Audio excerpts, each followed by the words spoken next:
have it in a bad temperature, it's still not going to come out looking the way you want it. You can set it for.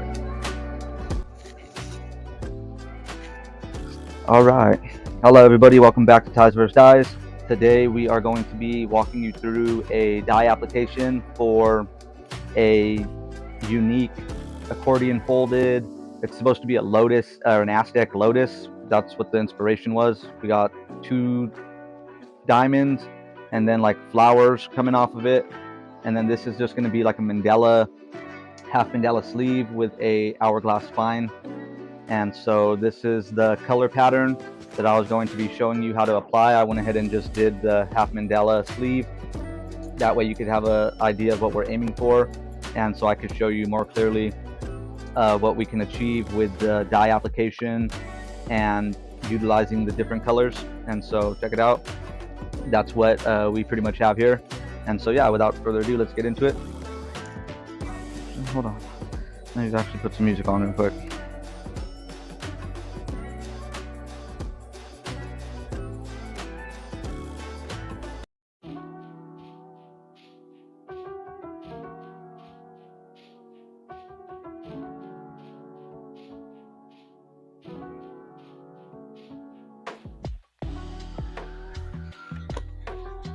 All right.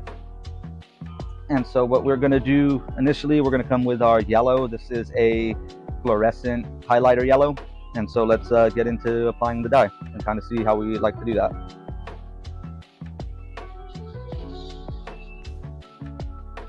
And it's good to always have a little a blanket or something to catch some of the dye, especially if you're going to be moving a little tiny bit faster. You're going to for sure want to have something on your lap or a bucket or some type of pan. I have dye catching pans, but most of them are a little bit larger, so I typically will just use a darker towel. But it's always good to try to just be cost effective with your dye and try not to spill any if you can, but every once in a while a drop or two will go ahead and fall out, and so keep that in mind.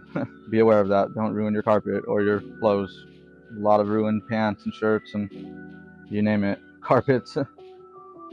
And so what we're doing here is we're actually just going back over some of these spots that we did in yellow earlier, and so that is just to kind of give that color a second coat on right there. And then as you can see, we applied different colors down around it, and that kind of overpowered some of it. But because we had laid the yellow down initially, it will most likely show up at the end, and that's what we're aiming for here with the yellow. We want these colors to be prominent at the end and pop out at the end of the dye application project, or portion rather. And so you really just want to get as saturated as you can. We went ahead and put sinew down to try to help us keep some of the separation. The beauty of using this method on the tying and the binding is that we don't necessarily need the dye to be sectioned off quite so much, and so that allows us to kind of have more freedom with the dye application and kind of just play with it a little bit more and experiment with the dye colors and the color blending and color bleeding a little bit more than if we were going ahead and doing it in a different method. And so we're just going back over some of these spots we already did in yellow, like I said, just because we want that dye to absorb deep down into the center and inner folds of this project.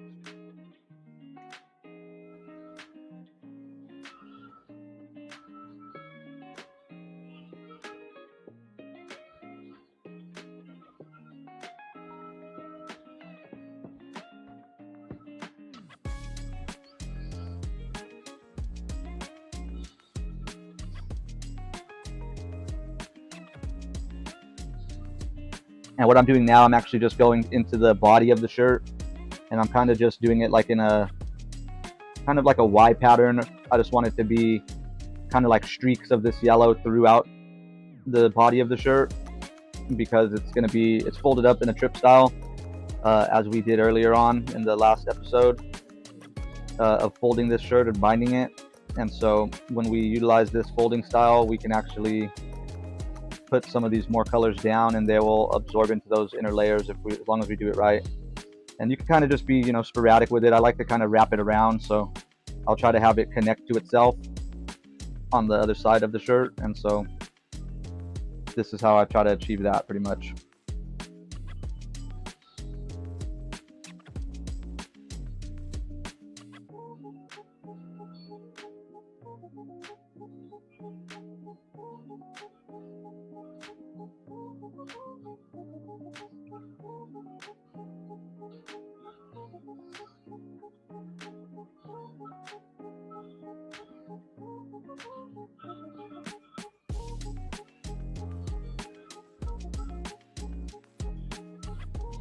And then because this color is transparent, the dye application is transparent, we are going to be able to layer up these dyes to get different hues.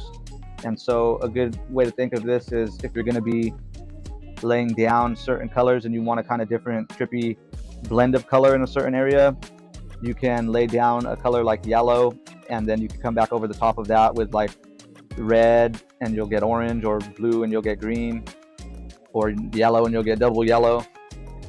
And so keep that in mind and just be aware of that. And it's all just about taking your time, really, just coming in here and getting it up into these folds. And then you just, I try to massage it more or less with the applicator. That way I know that it's absorbing into the inner folds of that shirt. And then this is just going to be a process, a roundabout motion process.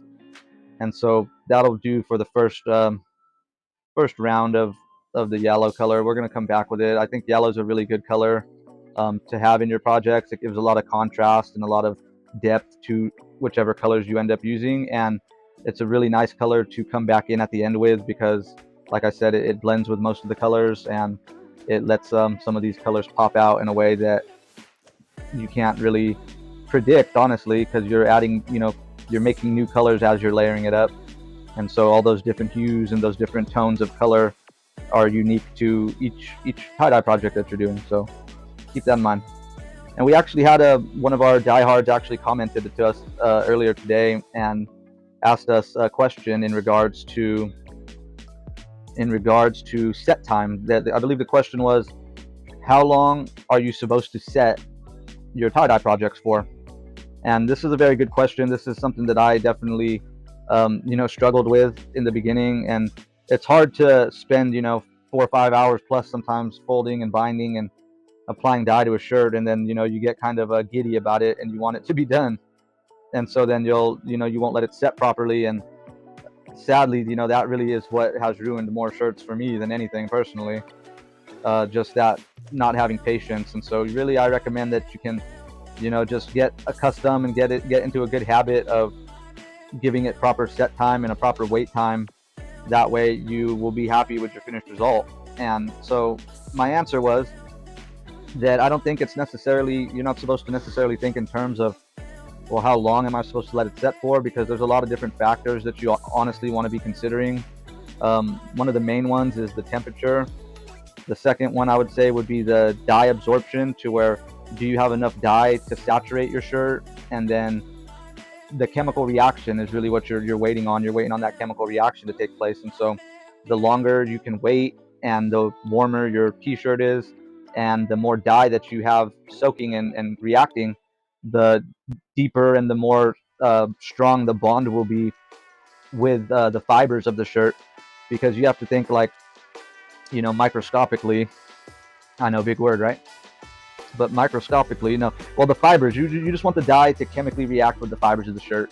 And so that's how you achieve that, is with the set time, of course. Yeah, of course. But realistically, what you're wanting to have happen is you want it to stay warm, because the cold temperature, it slows down that chemical reaction, and it could even stop that chemical reaction. So it's not necessarily the amount of time, because you could set it forever, but if you have it in a bad temperature, it's still not going to come out looking the way you want it. You could set it for an endless amount of time, but if you don't have a proper amount of dye, it's not going to come out the way you want it. Or you could set it for as long as you want, but if you don't keep the shirt moist or keep it wet or damp or humid, then it's not going to continue to chemically react that whole time. And so then you're just wasting time and spinning your wheels. And I don't want anybody to struggle with that the way I did. And so, it's of course it's hard to, it's, even to this day, I still struggle with that. It's hard, trust me. Like I said, when you spend so much time getting these shirts, it's hard to just wait. It's like a kid at Christmas time. And that's the beauty of it, is that it always is a gift to see what your tie-dye shirt's going to come out looking like. And so I just recommend, that you can just set it and forget about it. Set it and forget it. That's the best way, And so that's what I recommend. That's what I recommend to all the diehards. And for myself, I have to let that be your mantra, And once you do that and you get it, the proper temperature, maybe add a little bit of soda ash water, keep it in a plastic bag preferably, and just let that shirt bond. And just think of it like that. Every hour that goes by, your shirt is bonding stronger, it's going to bond deeper, and it's going to last longer. And so even when you are letting it set, you should feel like you're still working on it at that point, because the chemical reaction is still taking place, and that's what's still, that's what you want to have, a strong chemical reaction at the end. That's how you're going to tell the longevity and the lifetime of your dye projects is going to be directly correlated with that. And so I would think in terms of that rather than in terms of time. Just think in terms of, am I doing everything that I can to make sure that my shirt is set and batching and cooking, I call it cooking, that my shirt's cooking properly, to get a good result. Like, you don't want it to dry out. You don't ever want to let your shirt dry out completely. And in this layering method, you do have to be adamant about going in a roundabout motion, just putting those layers down, because the layers are players. So if you want to be player, add more layers. And that's the best way to get it a way that you're going to be happy with, and the way that you're going to be proud of, and something that you're going to be able to have for a long time, and it's going to be vibrant for a long time, and it's going to be bold and bright. And just think in terms of that, and you'll do the right thing, I trust. But as a rule of thumb, though, yeah, so you're going to want to set it for at least 12 to 24 hours. If you could set it with a heating pad, I would recommend throwing that in a heating pad with some soda ash water and in a plastic bag, and that'll give you the results that you're looking for. Even if you don't have the soda ash, the heat in the plastic bag is what I would say is a must. Even without everything else, if you could get that heat, and if you could keep it in a plastic bag, that way it stays damp and stays humid, then that chemical reaction will form tight and it'll form true to the shirt, and that will give you something cool to work with. And honestly, when you're doing your layering, it's possible to let the shirt dry out 100%. I don't want to say that it's not. And that's another good way to get different hues and different tones, and different effects with the dye application, is just by layering up those dyes. And if you let it dry all the way and then you add more dye later on, that's a good way to get good saturation down into the inner folds of that shirt. And then when you're doing an accordion fold like this one here, that's a very good way to get good saturation and get a good finished result as well. And so think about that. Keep those things in mind. And I know that it's hard to always be patient, but if you can be patient, I recommend it highly. And so we're going to get into this next color here. And we're going to go back over all these spots that we did with this color, of course. That way we're going to just add on top of them, make them a little bit more bold, and get it better saturated into those inner folds of that shirt. And so let's do this right here. And honestly, I just play it by ear whenever I'm doing this. I don't have a set. I have an idea of what I want it to look like, but as far as the, pattern by pattern, I don't necessarily have it set in stone anywhere on which colors are going to go where. I know I like to have the brighter colors towards the ends of the design, and I like to have the darker colors out at the outer ends of it. But aside from that, it's pretty much all just your guess is as good as mine with it. And that's the beauty of it, is that you can play it by ear and you don't have to have it set in stone. That's why I really like this entire art form, and I think that's something to love about this art form, is that you don't have to have it be so stressful. And I know it can oftentimes look stressful, especially with some of these, dye gurus that shoot it on another level, but don't let that intimidate you. Nothing, even they didn't get as good as they did in a day. It took them a long time, a lot of hours. So, they deserve that. If you have bars, you deserve it, because for sure you didn't just start yesterday and wake up with bars. You worked hard on it. And so don't ever let that be a distraction. I would rather just let that be inspiration, and let that be something that motivates you to know, like, hey, if this person can do it, then I can too. And even reach out to some people. I'm sure they'd be happy to help you, even whatever tips they can and whatever tricks they can teach you. I'm sure they'd be happy to. I would be happy to. If you have any questions or comments or concerns, feel free to drop it in the comments, and I'll do my best to answer anything that I can, to the best of my abilities. So keep that in mind, and it's always much appreciated. We'll get a conversation going, get a little one-on-one time, a little back and forth going. Why not? And see, I'm putting this blue down next to this yellow, and that's going to give us a cross fade color, a bleeding color of green, where that blue meets that yellow. And so keep that in mind. And I'm also going to lay it down next to this this magenta, because that's going to give us a purple cross color from the bleeding that is a result of it. And so keep those things in mind always. And then I wanted this blue to be just off the tips of these colors.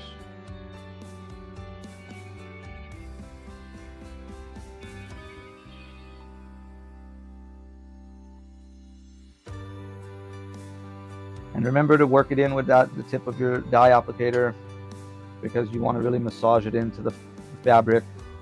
That way you know you're going to get a good saturation and you're going to get good absorption, to where, especially if you're using a warmer dye, that does help for sure.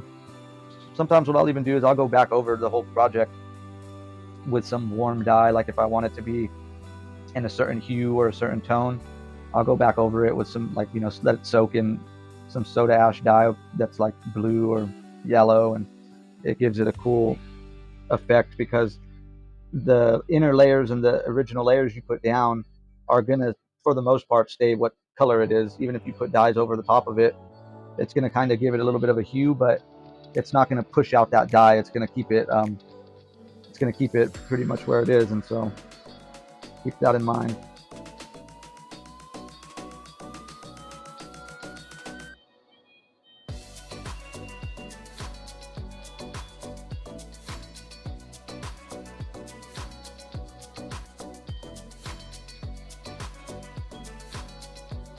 And then after you've had the colors down there for a while, you can come back over it a little bit faster, because once it's already wet, it absorbs it the second time around a lot faster.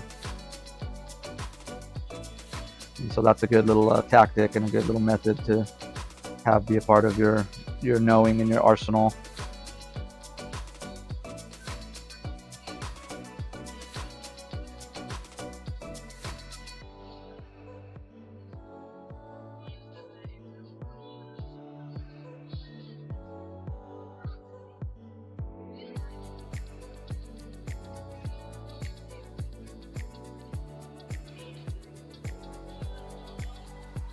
But yeah, so anyway, like I was saying about that set time, yeah, you just want to let it set for as long as possible. Realistically, if you're going to hit it with heat and set it, yeah, 12 hours.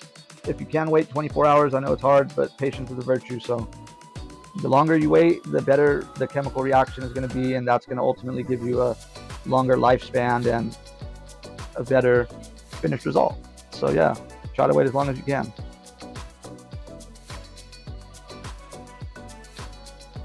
And really try to get up into these folds of the shirt. And if you could find a spot where it's a really open fold, go ahead and just saturate it. Go ahead and just flood it with that dye if you can, as best you can. Just let it, just pump it. You know what I'm talking about. Like here, I really want the blue to be one of the prominent colors. Well, we're gonna come back over it with like a reddish color, maybe magenta or maybe a fuchsia. And so it's going to really make it purple, honestly. And so that's going to look pretty cool. And so we're going to go heavy with this blue.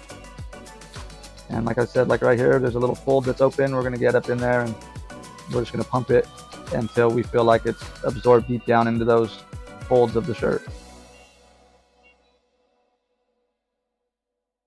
Like right here, I'm still applying it and it's still absorbing because the shirt's dry. And so every time you soak it, you just watch it soak up that dye. And that's how you get a good finished result and get a good absorption. Do a little bit of that here as well.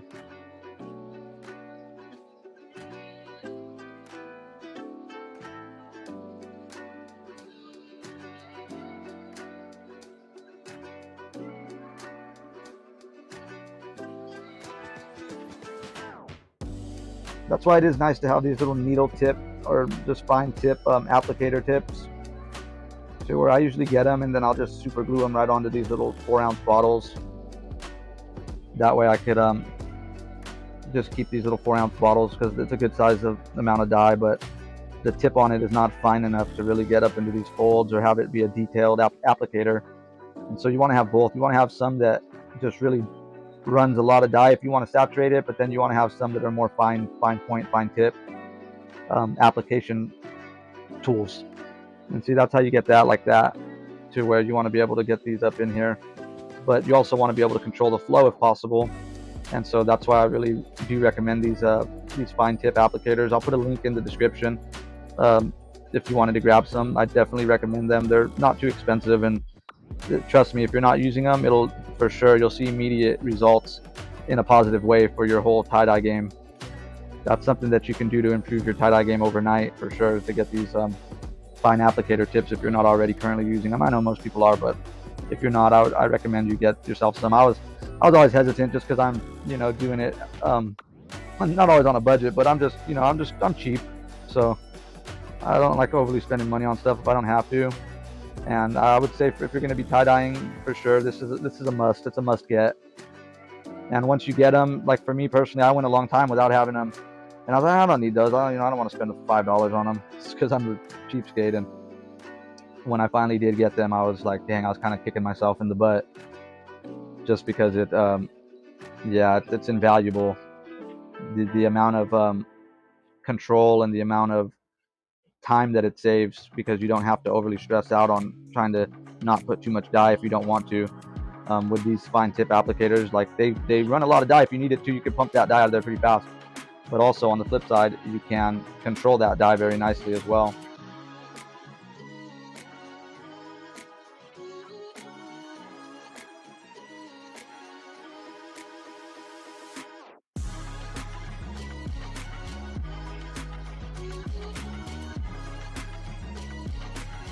And this is actually a shirt that we hit with the color remover. And so this is a re-dye shirt that we had fumbled on. No, we didn't fumble. It was just a practice shirt, a shirt that I was using to practice with.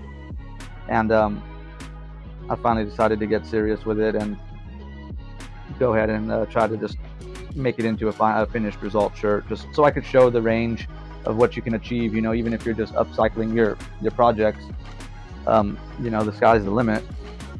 And so this is a good steady spot right here. We're going to come back in with some of this fuchsia, and we will show what it ended up looking like at the end of that. But this is with that. The rest of this, we're going to come back in with fuchsia and purple, and so we'll show the finished result later on.